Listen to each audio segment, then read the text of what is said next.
This is the 27th of Last Seed, the year of Akatosh 433. These are the closing days of the Third Era, and the final hours of my life. The Elder Scrolls IV: Oblivion is the latest in a long-running line of role-playing games from developer Bethesda, and all these games have tried to put you in this big open-ended world where you're free to go about playing however you choose. So whether you want to be good or evil, or a fighter or a mage, you could do all this stuff and pretty much in any combination. The difference is primarily that The Elder Scrolls IV is a much, much better game than any of its predecessors, and there have been some really good games in this series in the past. This is just an amazing experience overall, but more importantly, it's actually just fun to play.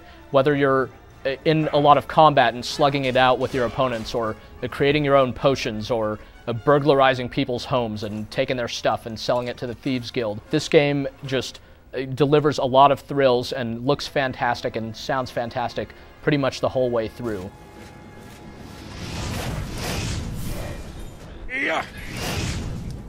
Yeah. Ha. You really don't need to know anything about the previous Elder Scrolls games to be able to dive right into this one. Oblivion really fixes problems like that, and it introduces its own unique storyline that really pulls you right in from the start and keeps you going, but at the same time gives you reason to branch off and explore the rest of the world.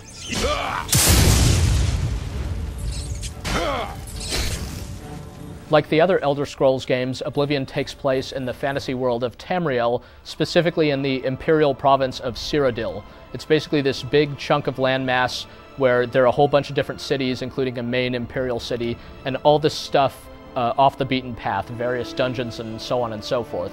This is, in many ways, your traditional fantasy world with character races like elves and orcs and things like that, and yet it definitely has its own culture and history, and you get that feeling very early on. It's really pronounced through the entire game, where you're finding bookcases on the walls where you can stop and read different books about the history of the world, but you know, if that's too dry for you, you can just move on. The story of the game involves you somehow becoming wrapped up in this plot to assassinate the Emperor and basically undermine the entire imperial political regime. So you end up searching for the illegitimate son of the Emperor and kind of helping him out as he works to stop this invasion that's basically from hell. You've got these things called Oblivion gates opening up all over the world, and all kinds of really horrible monsters and demons pouring out of them, and you're just trying to figure out a way to stop these things. But in addition to this main quest, there's a whole bunch of other stuff you could do, like join different factions and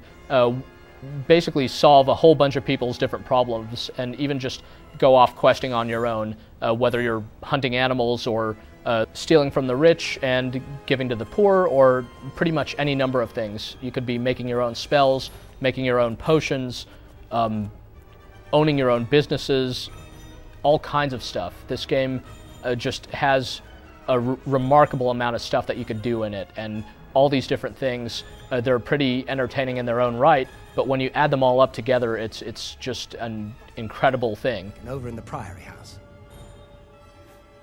the Emperor and his 3 sons dead. You can play the game either from a first-person or third-person perspective. The first-person perspective is probably better, since it just really gives you a better feel for the entire surroundings, and just the animations look better when you see them up close. Basically, the gameplay boils down to combat, stealth, and magic, or at least those are the main specializations you can choose for your character. And the combat, really, it looks like an action game, and a good one at that. It's a lot of toe-to-toe battling. It's pretty simple, where you just press the attack button lightly for quick attacks, or you press and hold it for power attacks. And as you gain more skill in different weapons, you gain power attacks that can disarm your opponent or paralyze them or knock them down. It's not complicated, but it's definitely fun and intense, and just seeing the way some of the physics play out, you know, smashing an enemy with a warhammer and watching them fall down the stairs, that stuff can be really satisfying in any given moment and just over a long period of time as well. There's also some solid ranged combat in this game. You could snipe at foes with a bow and arrow, or using destructive magic. And the stealth is handled quite well also, where there's a clear context-sensitive icon that tells you whether you're being seen by characters in the vicinity or not. You can sneak up, pickpocket them, sneak attack them for major damage, you know, break into locked treasure chests and really play as a burglar, as well as, say, this big honkin' warrior with a warhammer, or as some kind of magic user just crafting different spells and beguiling enemies, or really any combination of these things. That's the thing about Oblivion. You don't end up playing a pure character unless you really go out of your way to just be a fighter who never uses magic whatsoever. You can use any of the skills in the game as the character you choose to play. The only difference is which skills you choose to specialize in. One of the really cool things about Oblivion is that it's not based on a generic experience point system like most role-playing games. So if your main skills are stealth and illusion magic and so forth, you're actually not gaining experience by killing stuff. You're gaining experience by sneaking by things and tricking things.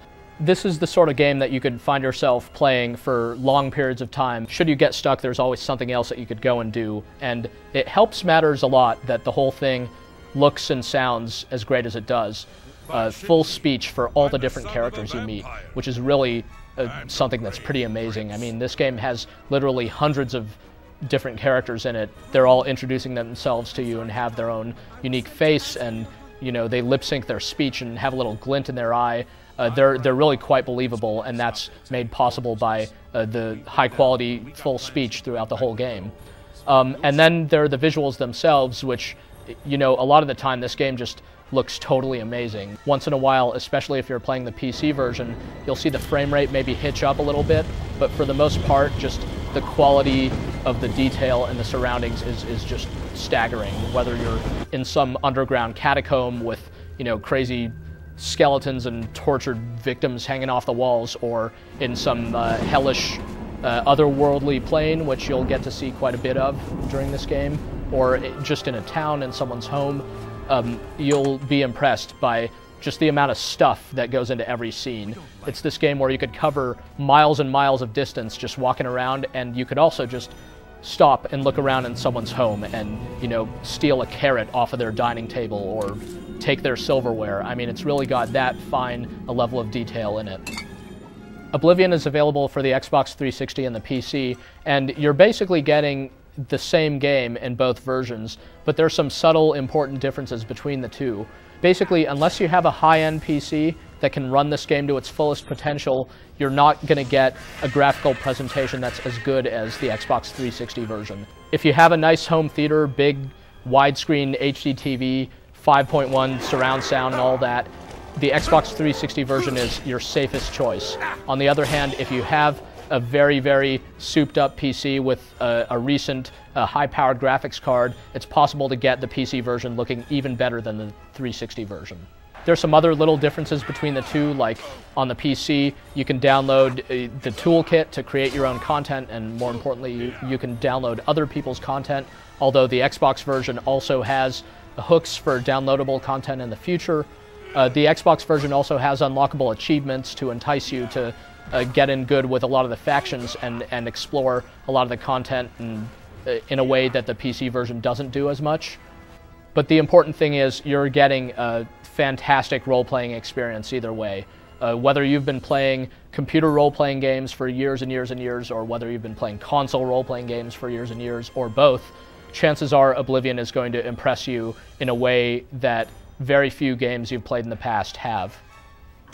This is the sort of game where you could just go on and on and on about every little detail, because there's so many cool little things that happen all throughout, and they're all things that are going to happen differently to everyone who plays this game, because it's really going to be your own experience, and unique things are going to happen with the way the artificial intelligence interacts with itself and the things that you choose to do and all the different quests. This is a game that defies a lot of the conventions of role-playing, and at the same time, it's one of the truest role-playing games that there's ever been in years. it really encompasses a lot of the best things about this style of gaming. So even if you normally don't like the idea of a role-playing game because it's going to have, you know, some boring story that you don't care about, or just really tedious combat, something like that, Oblivion may still be the game for you, because this game just draws together so many things that are